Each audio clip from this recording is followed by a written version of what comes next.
2023 was just so fast. I don't know. I mean, in a blink of an eye, it's already 2024. So time is really very precious.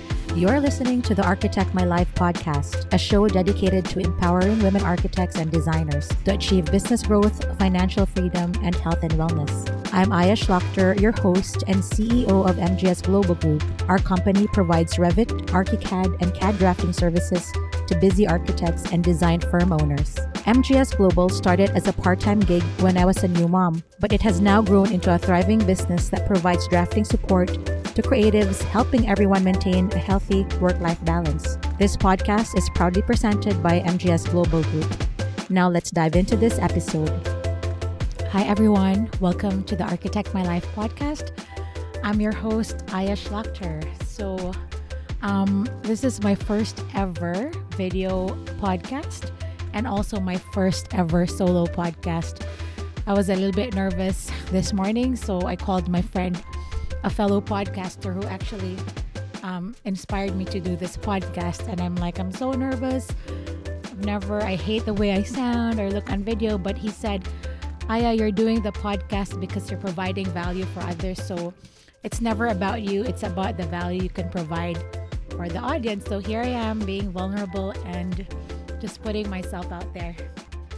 So this is our first kickoff for Architect My Life podcast 2024. I just wanted to say I'm really energized from the holidays. My sister was in town from Atlanta. I'm in Cleveland. We normally go to Atlanta for the holidays, but this time they all drove here. It was so nice to have family at home. There were around 16 people at the house almost every day because we also had guests from Bali who came all the way to Ohio to experience the cold, and my in-laws. And we really ended the year with a bang, with a nice New Year's Eve party full of food. My sister made like the best charcuterie platter. It was outstanding. People were asking me if she did it for a living or how much it was, but she did it for free. I'll show the link below to see how fabulous the charcuterie platter. It was like a huge kind of in our Lazy Susan. It was really one of a kind. We had lots of fun and karaoke. As a Filipina, I don't know if you know Filipinos in your network. We're big karaoke people. So even before the new year started, I had my red karaoke mic and we were just singing show tunes and Christmas songs. It was a perfect way to end the year and to start the 2024. So today I'm gonna talk about, I'll recap what happened in my personal life and business life from last year. I'll share with you my most memorable moment, most daring moment as well. And normally, I always share my word of the year from last year. I have a new word this year, so I'll be sharing that. And at the end, I'll give you a takeaway or homework that you can do for 2024. So last year, the word of the year was actually not a word. It was a number. It was 2.0. So 2.0 is really to next level and do personal development, improve yourself. So my word was Aya 2.0 and MGS, my company, 2.0. I decided to do 2.0 was because I wanted to improve things, streamline processes, improve myself personally, professionally, really uplift the team, be a better mom, wife, and boss to my team members and a better leader, as well as, empower my employees to do better and the best that they can for 2023. And with 2.0, I'm really, really excited. We moved to a brand new office in the middle of the city. Our headquarters, our Philippine headquarters is in Cebu City. It's in the central business district together with, the area that we moved to is really the prime location for all BPOs, business process outsourcing companies, and big organizations and companies. So within our vicinity, we have Lexmark, Mercedes-Benz, HP, Amazon. They have all their call centers where we are. I didn't really imagine that we could make the move because of the rent and it's quite expensive to move where we are. But I remember a conversation I had with my managing director, Mike, 6 years ago when we just started working together. I was renting a small office in my parents' building, kind of, maybe 30 minutes away from the city.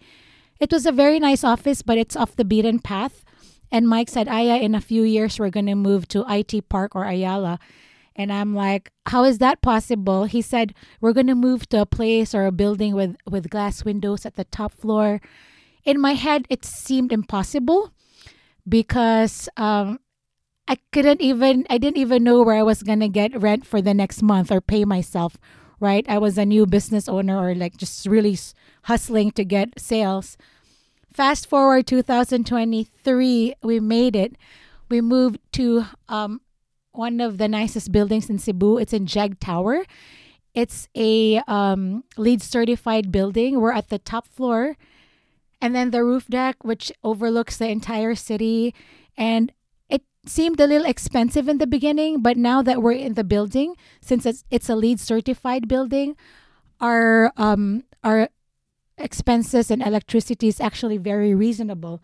I was quite shocked when I paid our first electrical bill that it really is worth it to stay in a LEED certified building. So I'm so excited that we made it.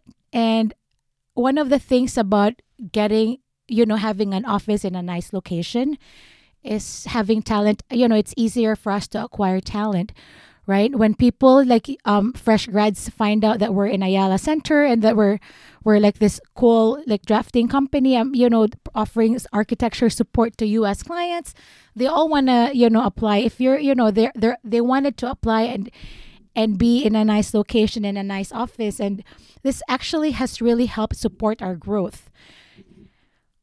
A lot of firm owners normally have problems acquiring, new business. We also had that before, but now our business has grown so much that not really a problem, but one place we really needed to focus on was acquiring good talent and new talent, which is why, moving to the new space, really 2.0, MGS. 2023 started with 23 employees or around 20 employees. And now as we close 2024, we're nearing 40 employees. So that was a big jump. And it's a testament to all our clients who really trust us and have been working with us forever, for years. I have clients from, day one when I was still not incorporated as a sole proprietor, as well as our team members. My first employee, Ken, still with me, and now we've grown. And it's such a wonderful place to see, we call them the OG, the old gang, and the new team members collaborating. It's such a wonderful place for education and learning and collaboration because one of the things that I really wanted to implement in MGS is to share resources and transfer information. What does that mean? We have interns that are, not yet out of, are still working to graduate architecture school. We also have people with 3 to 5 years of experience. And we have people like Ken and I with 10, 15, 20 years of experience. So we organized, like some Slack channels that are dedicated to professional development. And since we are a drafting company, we are on top of the trends in terms of building technology. What are the latest, window installations, the latest details in terms of construction. So our Slack channel is quite busy sharing information, and it's a great way to empower our young graduates so that they know that when they're working in MGS, they know that they always have a resource to go to and they're never alone. So that's also one way MGS has 2.0'd, our learning, right? Just to empower, education is power and knowledge is power. So I want people to come to work knowing that if they don't know something, they can always ask people, and we're very accessible. We have an open door policy in the company. So that's that. The MGS 2.0 new building. I've posted a lot about that. Personally, I applied to speak at the Women's Leadership Summit, AIA Women's Leadership Summit. Um, I actually have never spoken in a major summit before. I've done a lot of speaking in virtual summits and small groups, but I figured I'll try and apply to become a speaker in Boston for the Women's Leadership Summit. And I applied for a 3 hour workshop. What was I thinking? A 3 hour workshop, and I'm not even an educator, but I applied and I got in, and I was like, what? So we did a 3 hour workshop in Boston, and I brought my colleague Rachel Klingman, who helped me workshop the event. It was it was a lot of preparation. It took me 5 months to prepare all the content for a 3 hour lecture, but that's not it. I actually did something very unconventional, I suppose, to prepare for that. I have a little bit of stage fright, and I became a backup singer to get over my fear of speaking and being on stage. So a few months before the event, a friend of mine, musician, asked me if I wanted to do backup singing for a local band in Cleveland. He called and he said, "Hey, do you want to do backup?" And I immediately said yes. He's like, "What?" He thought I was gonna say no, no, I'm not capable. I just said yes without even thinking twice. What was going on behind? What was my thought process behind that? Was because I knew I was speaking in front of, it was a conference of 600 people. I didn't know how many people were attending, but I'm like, you know what? If I back up sing in front of 200 people on stage, then I can probably do my lecture in front of the Women's Leadership Summit. So I became a backup singer. I practiced for a week. We sang, I think, like 15 songs, and we had a solo. The fellow backup singer and I had a solo. It was actually a blast. I was a little bit nervous, but I made $100 that night. It was the best $100 I made. So that's one of the things that I did to 2.0 myself in 2023. So it was really a crazy year. Also, in terms of travel, I tell people, I'm out of the country 3 months a year. And, because I actually, Cleveland is where I live and it's my home base. But my office is in the Philippines, and my client, the drafting team is in the Philippines, and my clients are all over the country, and some of them are international. So I looked at my travel stats and I realized I was actually gone for 149 days. I'm like, that's like 5 months. So, but that was not all business, by the way. We went to Puerto Rico for my husband's 50th, Arizona for spring break, and Chicago. So there were some family trips there as well. But 149 days, what? I'm still blown away by that. I went on 11 trips, 7 countries, and 32 cities. So that I'm still, I can't believe I did that. But in retrospect, I'm glad I did. I learned so much. I had the best time. Did 2 or 3 international trips, one to the Philippines, one to Australia. I'm trying to build my network in Australia and meet people. And I had a wonderful time in Melbourne. No, not Melbourne, sorry. Sydney and Canberra, the capital where I attended the Australian Institute of Architects. It's kind of like the Australian version of the AIAUS. And lastly, I went to Switzerland to visit the On Running headquarters. And that one was my most memorable trip ever, because I don't know if you know this, On Running on Clouds is one of the fastest growing shoe company in the world. It started out in Switzerland, in Zurich. So I went to Zurich to visit their headquarters. They had invited us to do to just check out the stores, because we're working with On in terms of their store rollouts in the US. So I don't know if people know this, but Roger Federer is part owner of On Running. I think he's 2% owner. I'm not sure, but check it out. Our first day in On headquarters was a bank holiday, and not many people were there. So I think maybe only a quarter of the staff was there. So in the cafeteria, people were fussing like, "Hey, Roger Federer is here." For those of you who don't know Roger Federer, he's like one of the top tennis players in the world. So Google him. But he was standing there in the cafeteria next to me, and I really wanted to take a photo, but I didn't want to be that person to stalk and take a photo. But I'm like, when am I going to see a GOAT, greatest of all time tennis player in the world? But I kind of controlled myself. So I didn't approach him.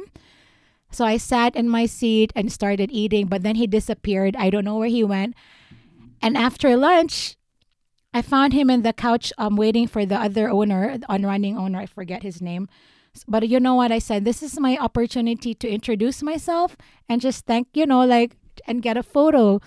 So I left my group, went up to Roger, and I said, "Hi, Roger. I'm Aya Schlachter. I'm from the United States. I'm here with the I'm part of your on-running expansion team in the U.S."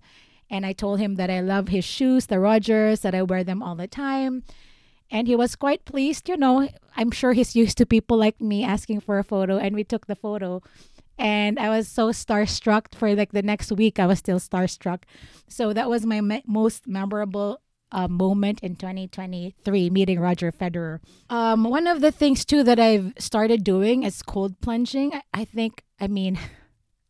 grew up in the tropics, and I'm used to 80-degree weather all year round.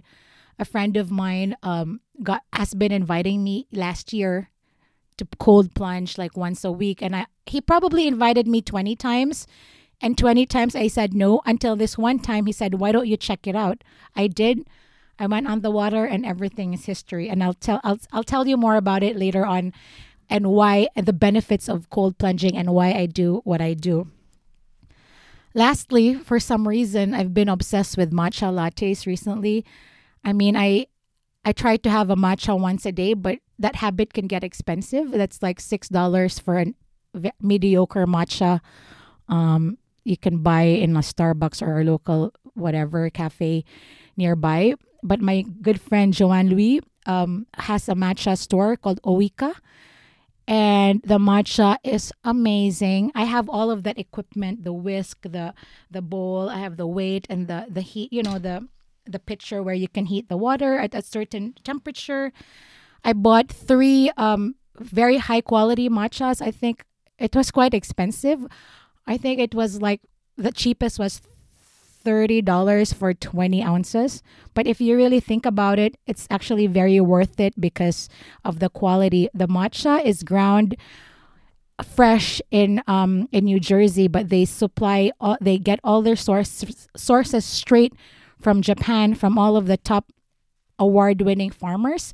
So if you are into matcha, check it out, Oika. I'll put it in the link below.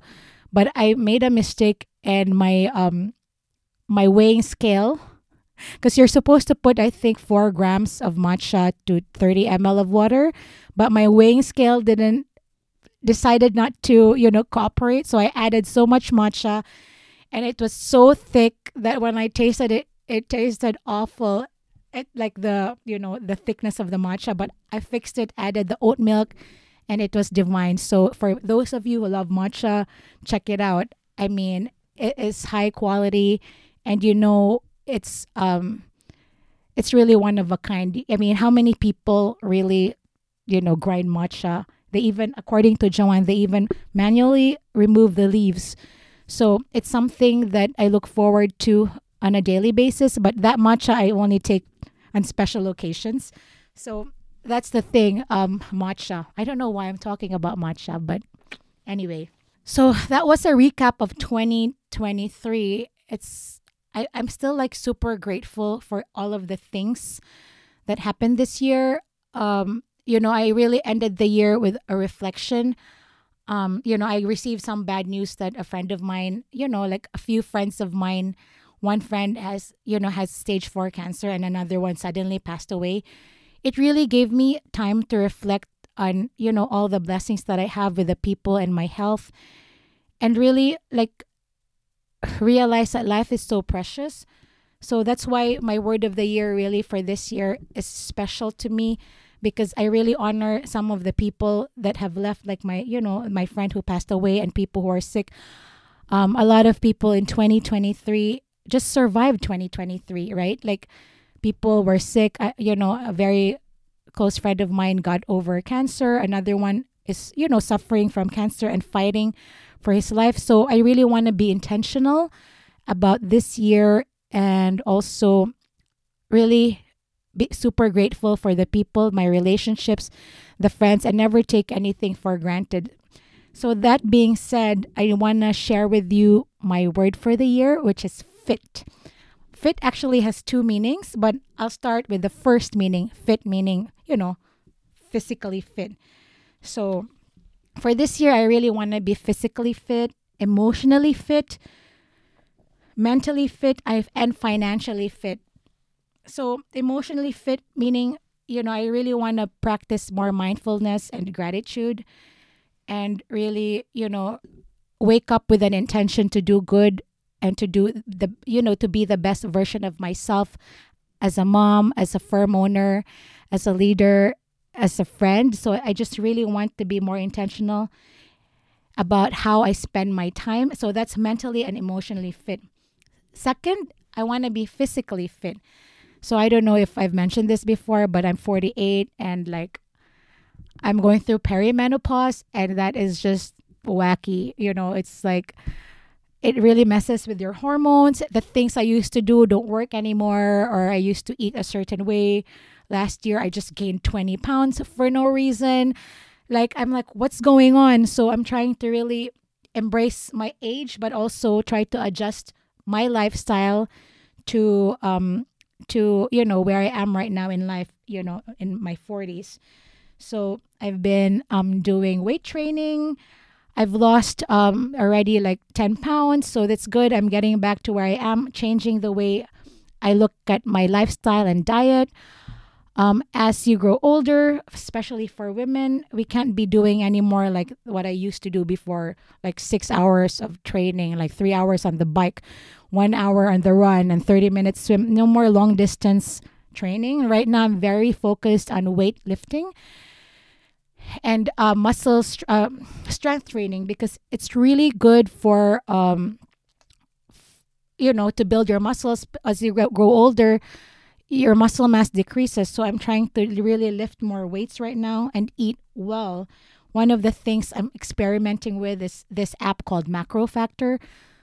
I'm a little bit geeky when it comes to apps and technology. So I looked at different apps in terms of weight loss, and Macro Factor is amazing. I've started using it just last week. One of the things I didn't like about Macro Factor is that they wanted me to weigh myself every day. I'm like, I was in Weight Watchers before, and once a week was enough, but every day. So I started tracking my weight every day, and it's surprising what happens when you weigh yourself every day. You become mindful of what you eat every day, so you're taking accountability for your weight and your actions. When I was, when I lost a lot of weight years ago, I only weighed myself once a week. I would binge and eat a lot on, the days when I'm not weighing, and then I would starve myself and like do a 36-hour fast before weighing in, and that was not sustainable. So I'm really excited about this Macro Factor. Again, it's only been a week. I'm afraid of, right now I'm not afraid of the scale anymore. So I've lost like 2.5 pounds so far this week, which is kind of amazing because, my target was maybe a pound per week. So let's see how that goes. I'll keep you posted. So again, physically fit, I've been doing that. And lastly, the cold plunges. A friend of mine asked me, why are you cold plunging again? So I'm sure you've seen memes and videos on Instagram about athletes who cold plunge. It actually, the first time I plunged, I was so nervous. First of all, it's good for your mental health to get over all of the things that is blocking your head, right? But the first time I went, I actually didn't want to go, but there were two ladies, Tamara and Claire. They said, Aya, come, just hold my hand and breathe. So you go into the water, it's freaking cold. It was, I think, 48 the first time I went. It was so cold, but they held my hand and said, breathe. I kept on breathing, and then, the cold, I seem to tolerate the cold longer, and it didn't hurt that much anymore. right? It's like there's a lot of things you can do when you master breath work. So that's one thing I learned. And I still apply that in my life when I'm stressed, when I'm overwhelmed, when there are things I can't manage, I just breathe deep breaths, 3, 4, 5 really long deep breaths. And for some reason, it makes it much easier. Kind of like the Lamas method for women who have done that when they give birth. It's all breathing. So I really believe that breathing can really help. Other benefits of cold plunging, it boosts your immune system. I mean, I haven't gotten sick since I started plunging, and I've been traveling quite a bit. A lot of people around me have gotten sick, but cold plunging has been amazing.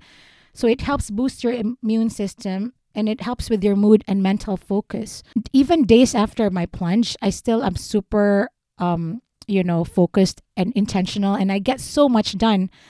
But one of the things too that has helped me was it really helps with sleep. Like I get better sleep when I plunge. I don't know why, but after a plunge I can sleep like that. A lot of times my brain just won't stop and I toss and turn in bed, but after the plunge it really helps me sleep. I can now sleep 7 to 8 hours a day. Before it was just 5 hours. Another benefit is it increases your metabolism. I think which is why probably I can sleep better because your body is working harder. And the most important, muscle recovery. I've been lifting like 3 times a week now, so it really helps with muscle recovery. So I really try to promote cold plunging. If you're not in Ohio or cold weather, try it at home. Just get tubs of ice, buckets of ice, and stay there for a minute to 3.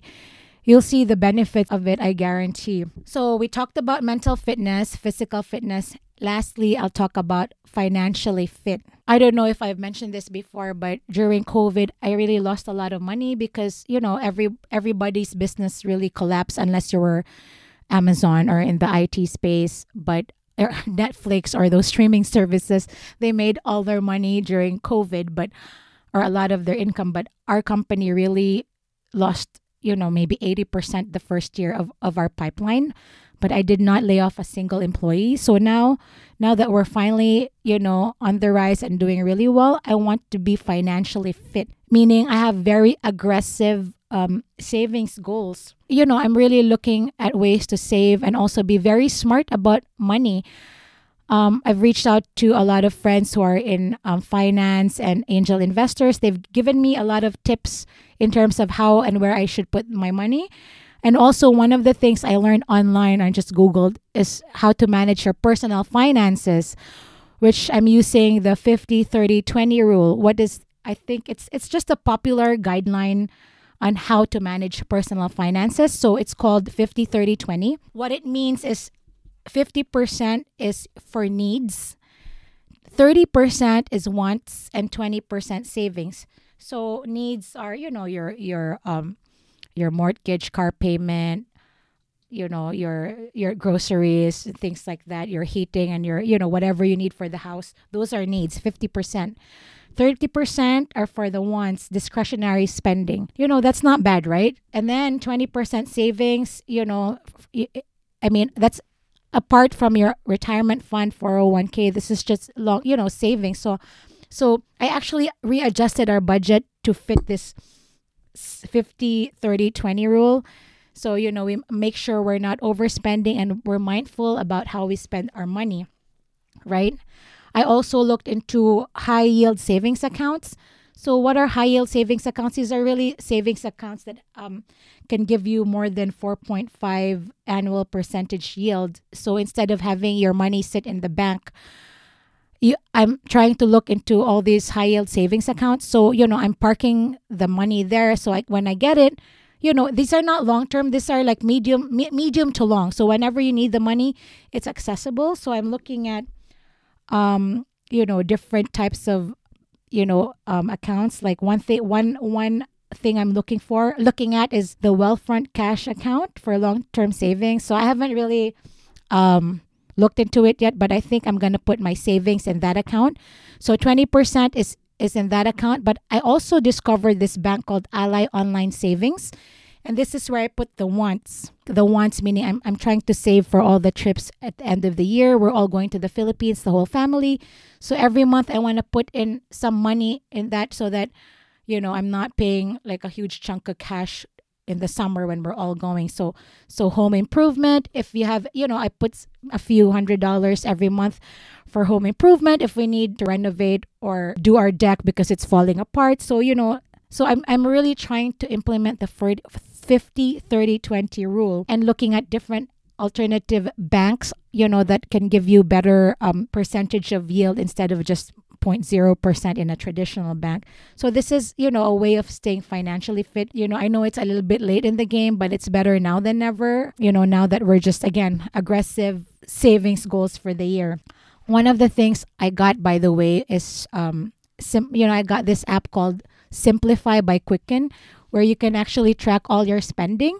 So let's say I have $1,000 for grocery a month, example. So every time I spend, the chart goes down to 250, you have 500 left, 750. I also have, like eating out. So it goes down like, like now I've become obsessed about checking like where am I, is it worth it to eat here? Is my budget going down? Like it's again, tracking. I think it's really a good way to mindfully spend your money, right? A lot of us are not in control of our finances. Like we just spend recklessly here and there. But now every time I spend, I really ask, is this really helping with my long-term savings or long-term goals? How is it going to affect my life in 5 or 10 years if I buy this new concealer in Ulta or Sephora? I'm a big makeup person, by the way, so I spend a lot of time in Ulta and Sephora. Now I have to rethink all my purchases. So yeah, the first word is fit. Mentally, physically, and financially fit. The second meaning of fit is an acronym. It's frequent, focused, intentional thinking. So what do I mean by frequent, focused, intentional thinking? Our thoughts are really powerful and we must use it wisely. And according to Gary Vaynerchuk, he's this influencer and media person, attention is our number one asset, right? However, people have very low attention spans. So my goal really is to be very intentional about my thinking, as well as being intentional about spending, intentional about time management, and intentional about relationships. There's so much noise out there. You scroll on social media, you just go down the rabbit hole. For me, it's like memes that will lead me to makeup videos, that will lead me to more makeup videos, and then me going to Ulta, right? So now I'm trying to cut down, on social media and the memes and just really stay focused, especially as a firm owner and leader. I need to really stay focused. There are a lot of decisions that need to be made, hard decisions, I really need to block out a lot of the noise. Intentional about time management. I love this. I'm a Filipina. I love people. It's like I like to have parties every day if I can have people in and out of the house all the time. But I need to learn how to say no. So, because there's a lot to do. There's a lot that needs to get done. I'm sure you guys also have priority lists and task lists, but kind of procrastinate. So I'm trying to say no to a lot of things so I can say yes to the things that need my attention and prioritize my tasks. I'm not a perfectionist. I don't really spend a lot of time making everything perfect, but I want to make sure I do the right things when it needs to get done, right? It's working smart, not working hard. Lastly, intentional in my relationships. I want to be able to spend time with people who inspire you, who support your goals, and share the same values.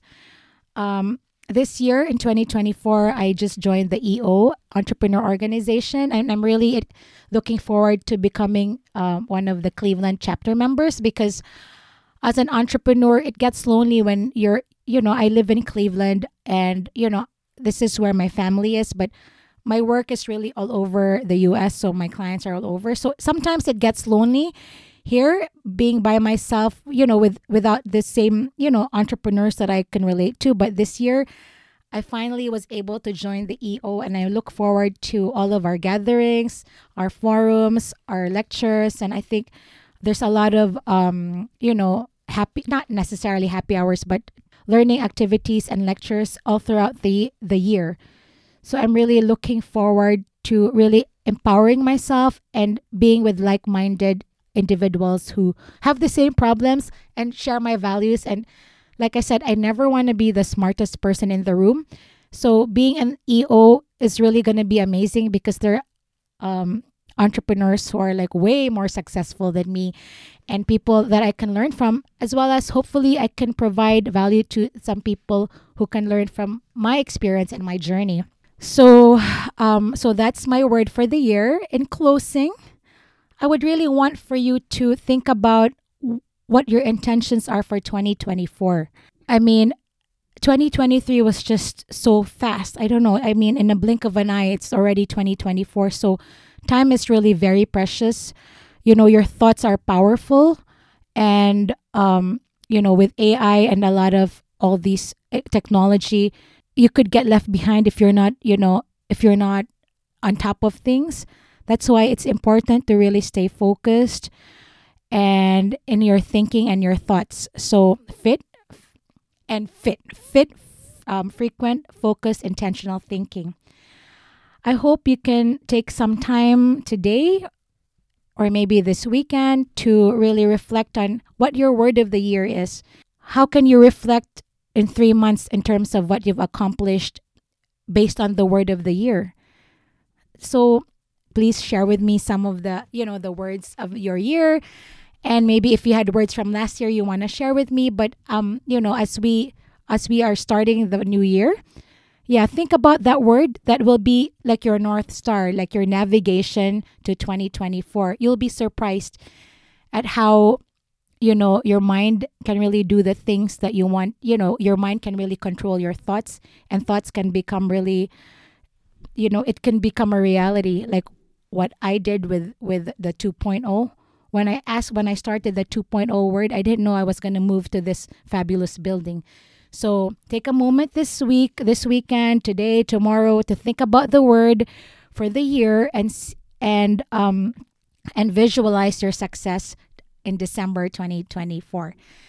That's all, folks. I hope you enjoyed this podcast. Thanks so much for listening to this episode. I hope that I was able to inspire you to think about your word for next year as your North Star and as your navigation system as you try to establish your personal and professional goals for next year. So would love to hear from you and maybe send me an email or, in the comments below. I would really, really enjoy hearing from you in terms of what your goals are for the year, your word of the year is, and just general chat. I'm open to meeting new people, especially the people who are in the Architect My Life community and network. Till next time, bye. Thanks for listening to this episode of Architect My Life, a podcast brought to you by MGS Global Group.